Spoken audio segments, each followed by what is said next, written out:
It's August Bank Holiday 2015 and we're on the MS Balmoral and we've just arrived here at St Peter Port in Guernsey. After an overnight sail from Southampton, it's time to go ashore to the beautiful island of Guernsey. The Bailiwick of Guernsey is one of the Channel Islands, a British Crown dependency just off the shore of Normandy. With many British and French influences, the town is steeped in history due to its strategic location and its occupation by Germany during the Second World War. Famous sites include the house of French author Victor Hugo, best known for his classics like Les Miserables and The Hunchback of Notre Dame. The town is built around a large natural harbour and marina, making St Peter Port an ancient trading town dating back to pre-Roman times. One of the major landmarks is the lighthouse and a large Norman fortress at the end of the long breakwater that joins it to the mainland. We're at Coronet Castle in Guernsey, and that's our ship, the Balmoral, right behind me. The castle was established way back in the 13th century under the illustrious King John. It's a beautiful day in St Peter's Port, Guernsey. 4 gardens were maintained to provide veggie sustenance to the garrison.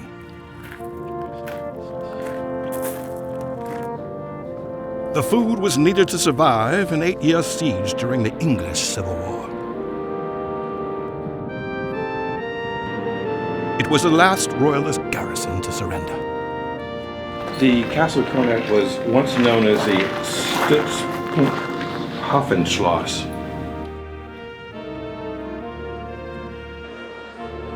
Besides the siege and a short occupation by French marauders in 1339, it was occupied and fortified by a small garrison of German troops during World War II. Spoiler, Germany lost, and English regained control. Well, that's a little look around St Peter Port. We're off now and our next stop is Honfleur in France. Balmoral is Fred Olsen's largest ship, but at 40,000 tonnes it is still small by modern cruise ship standards, but still has room for some nice bars.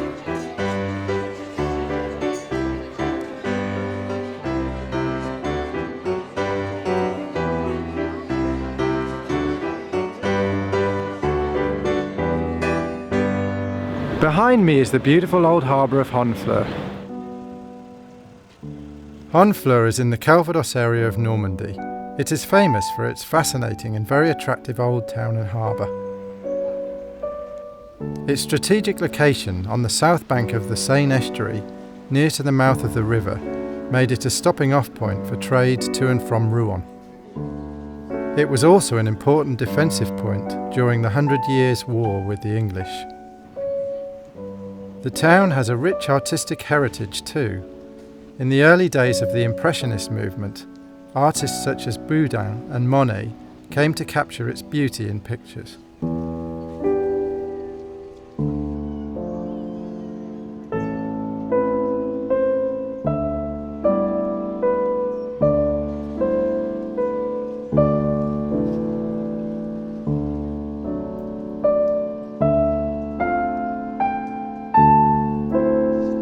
Eric Satte's house is an interesting and sometimes quirky tribute to his work.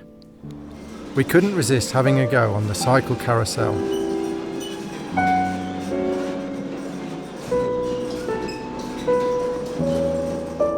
Satte was a composer and pianist of the early 20th century avant-garde movement, who was born in Honfleur. His most famous compositions are the Gymnopédies.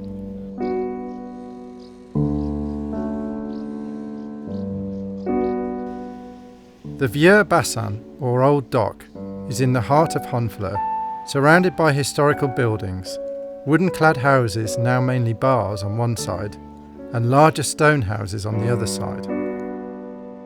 The Spanish ship Victoria was the first ship to circumnavigate the globe. The explorer Magellan led the expedition of 5 vessels until he was killed. The Victoria was the only ship to make it home. Time for cider, French beer and crepes in La Trinquette. One thing they say about French cider is it's fizzy. Oh, is it? At last, a decent beer. The cider's pretty good too. My crepe had apple and calvados, a delicious combination.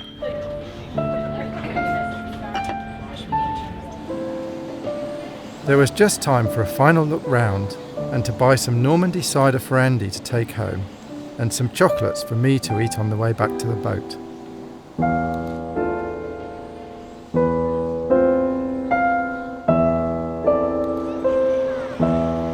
Well, it's been a little damp and misty and even a bit of rain at times today, but it hasn't dampened our spirits at all.